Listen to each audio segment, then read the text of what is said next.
You say you want peace, but deep down, you flinch when it finally comes. You say you're tired of the chaos, the noise, the emotional whiplash of everyday life, but when the silence settles, when the world stops demanding and you're left with yourself, something inside you tightens. You thought peace would feel like a warm blanket. Instead, it feels like exposure, like standing naked in front of a mirror you've spent your whole life avoiding. And Carl Jung, with his unflinching eye on the human soul, would have called this out for what it is. Not a craving for peace, but a craving for distraction disguised as healing. Most people think they're chasing peace. What they're really chasing is numbness, a break, not a transformation, a breath between crises, a lull before the next storm. Because true peace isn't passive. It doesn't arrive gently, stroking your hair and humming you to sleep. No, real peace is confrontational. It strips away your excuses. It dissolves your dramas. It removes the scaffolding of conflict that once gave your life shape, and what's left is you. Just you. No enemies to fight, no noise to outrun, no person to blame. And that's terrifying, because for the first time, you're forced to meet yourself without distraction. Jung understood this. He said, people will do anything, no matter how absurd, to avoid facing their own soul. And you do. You scroll, you argue, you obsess over politics, relationships, your diet, your goals. You attach your identity to roles, your purpose to achievements, your energy to other people's emotions. You even romanticize your trauma, wear it like armor, make it your aesthetic. Because the pain, at least, is familiar. But peace? Peace is alien. Peace doesn't validate you. It doesn't need your story. It just is. And when you haven't lived in peace, ever, you'll interpret its stillness as threat. You'll sabotage it without knowing why. You'll pick a fight, create chaos, start a war in your own mind. Anything to escape the deafening quiet of being okay. Because being okay means you have to let go of what hurt you, of what defines you, of what you've used to explain why your life is still on pause. Peace means forgiveness, not just of others, but of yourself. It means taking radical responsibility for the pain you keep recycling. And most people aren't ready for that. Most people say they want healing, but only if it doesn't cost them their identity. Most people say they want peace, but only if it means giving up the fight that gave them purpose. That's why peace feels like grief when it first arrives, because something has to die. The ego that thrives on proving itself, the pain that you've grown comfortable in, the identity you've built around being broken. And so, unconsciously, you reject it. You romanticize the struggle again. You call peace boring. You say things like, I need more excitement, when what you really mean is, I don't know who I am without a fire to put out. You chase people who trigger your nervous system. You overcommit, you complicate, and then you wonder why you're always exhausted, why your relationships keep ending the same way, why rest feels unsafe. It's not because peace isn't possible. It's because you've never been taught how to receive it. Jung didn't believe in quick fixes or external saviors. He believed in shadow work, the slow, excruciating process of becoming whole by facing everything you've disowned. And peace, real peace, isn't the absence of struggle. It's the integration of it. It's when you stop running from the storm and realize it was inside you all along. You stop needing closure. You stop needing control. You stop needing the world to bend to your will. Instead, you sit down in the silence, you breathe, you listen, and first, all you hear is the chaos you've buried, the noise of unresolved grief, unmet needs, unlived dreams. But you don't flinch this time. You don't run. You stay. And slowly, a new frequency emerges beneath the chaos, a deeper stillness, not silence bored of avoidance, but of integration, not numbness, but presence. Most people never get that far. They quit halfway. They return to the cycle. They call it life. But if you're still listening, if some part of you suspects there's another way, then maybe, just maybe, you're ready to meet peace not as a reward, but as a challenge. Not as an escape, but as a rebirth. You think peace will feel like a sunrise, but the truth is, it arrives more like a funeral. And not for something bad, not for your dreams or your future, but for everything that kept you from living in the first place. The illusions, the defenses, the addictions to noise and approval. When peace enters your life, the first thing it does is start burying what never served you. And that's what hurts. That's why you recoil. because even your wounds have their uses, even your chaos had a rhythm. Jung warned us, until you make the unconscious conscious, it will direct your life, and you will call it fate. So when peace finally interrupts that fate, when it severs the invisible strings pulling you toward yet another breakdown, your ego doesn't celebrate, it panics. And this panic isn't loud. It doesn't show up as screams, it shows up as doubt, as boredom, as that strange urge to destroy what is finally working. You start looking for reasons to be dissatisfied. You question your partner's tone. You imagine problems that aren't there. You romanticize old chaos because it's familiar, and familiarity feels like safety even when it's killing you.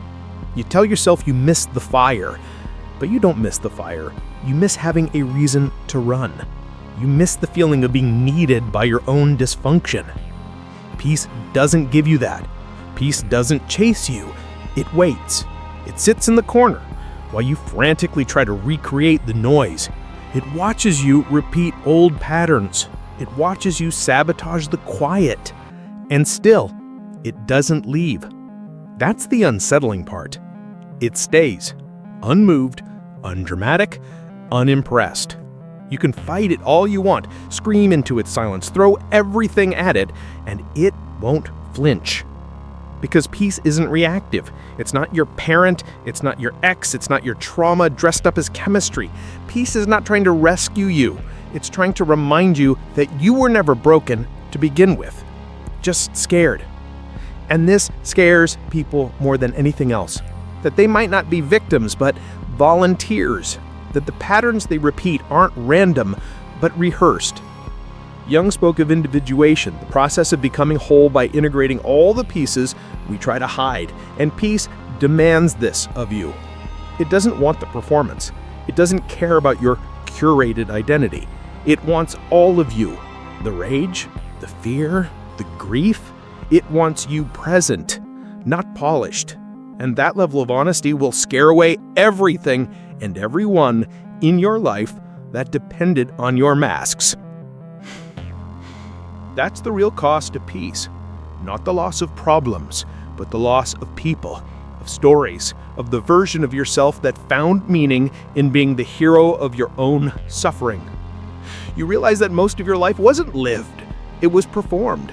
You were busy surviving, managing impressions, soothing egos, trying to be what everyone else needed, and in that act, you forgot yourself. Jung believed the soul doesn't speak in facts, but in symbols, dreams, tensions. And if peace feels wrong to you, it's not because something is broken, it's because your inner world is finally being heard. And what it's saying is, slow down, stop performing, let the armor fall. But what happens when the armor falls? When the wounds aren't driving anymore? Most people don't know because they never get that far. They relapse into chaos before the stillness can settle. They confuse the discomfort of healing with the pain of being unsafe, but they're not the same. The discomfort of healing is like detoxing. It burns, yes, it aches, but it's cleansing. It doesn't demand you to act. It invites you to sit. And this sitting, this surrender, is where peace begins to grow. You might feel lost here. Don't run from that. That lostness is sacred. Because for the first time, you're not being pulled by someone else's needs. You're not spinning plates just to feel useful. You're not proving your worth by bleeding in public. You're just still. And in that stillness, the real you begins to whisper. Not the anxious voice, not the perfectionist, not the part of you that thinks love must be earned, but the quieter part, the one that doesn't need to be fixed, the one who remembers joy without needing drama, the one that's been waiting all this time behind the curtain of noise for you to finally come home. And that's why peace is so rare, not because it's not available, but because most people aren't ready to sit in the room long enough to hear their own name. By the time peace finally feels safe, you'll realize something else just as terrifying. You don't know who you are without the struggle. You've built an entire personality around survival. You learned to be clever because being vulnerable didn't feel safe. You became a perfectionist because praise was the only substitute for love you knew. You kept moving, kept fixing, kept controlling, because stopping would mean feeling everything you'd buried. Jung warned that neurosis is the suffering of a soul that has not discovered its meaning. So when peace arrives, what it really confronts is not just your wounds, it confronts your identity. And without the friction of pain defining you, you might feel like you've disappeared. But that disappearance is not death, it's rebirth. You're not vanishing, you're shedding. Shedding the layers of reaction, of people-pleasing, of inherited expectations that never fit you. You are not becoming less, you are becoming precise, clear, present. And that presence, at first, will feel fragile, like walking barefoot across unfamiliar terrain, but soon it becomes your gravity. You begin to notice what you once tolerated, the conversations that drain you, the roles you performed, the relationships that only made sense when you needed to prove something. You begin to leave things, not in anger, not even with fanfare, but in quiet alignment. Because peace, real peace, doesn't scream for your attention. It simply refuses to stay where it isn't welcomed. And this is where the loneliness begins to feel different, not like exile, but like preparation. The kind of aloneness that doesn't punish, but polishes. You are being refined. Your attention sharpens, your boundaries deepen. You start loving in a new way, not through sacrifice, but through resonance. You're no longer attracted to chaos masquerading as passion. You don't chase what runs, and you don't romanticize what wounds. You recognize peace in others like a tuning fork. You gravitate toward quiet eyes, slow words, people who listen with their presence, rather than wait for their turn to speak. Because you've learned that not all silence is awkward. Some silence is sacred. And you only find that when you've made peace with your own. Carl Jung didn't offer comfort. He offered confrontation, a kind of sacred war with the unconscious, not to destroy it, but to integrate it, to make friends with the shadow, to walk alongside it rather than be dragged by it. And you cannot do this work while running. You cannot do it in distraction. You cannot do it while addicted to applause, or applause's modern cousin, validation. This is why peace will always feel foreign to those raised on stimulation. It's not loud enough. It doesn't give you a high. It doesn't validate your ego. It simply offers you back to yourself. And most people have spent their entire lives avoiding that meeting. But if you endure it, if you stay in the silence long enough to let the old identities die, you will find what Jung called the self, not the persona, not the role, not the man or woman you thought you had to be, but the one who was there before the world told you who to become. That self is not flashy. It's not interested in dominance. It does not hustle. It knows what matters and what doesn't. It lets go of what must fall. It speaks with the stillness of trees and the finality of truth. And when you find it, when you become it, you realize why peace was so terrifying, because it required everything you weren't willing to lose. But now, with all the noise gone, all the masks on the floor, you're not afraid anymore. Not of quiet, not of calm, not of being unseen. You're not chasing someone to prove your worth. You're not scrolling for a hit of distraction. You're not flooding your schedules so you don't have to feel. You stopped asking for the world's permission to rest. You stopped apologizing for no longer being chaotic. You stopped explaining why you want less noise and more truth. And in that space, in that terrifying, gorgeous space, you've become something rare. Not because you changed, but because you finally returned. You feared peace because it asked you to leave the performance behind. But now, on the other side, you see the truth. Peace was never absence. It was presence. It was your presence. And the world can keep spinning in its theater of noise, its addiction to struggle, its worship of the dramatic. Let it. You found something deeper. You found home. Not in someone else, not in a perfect plan, but in your own being.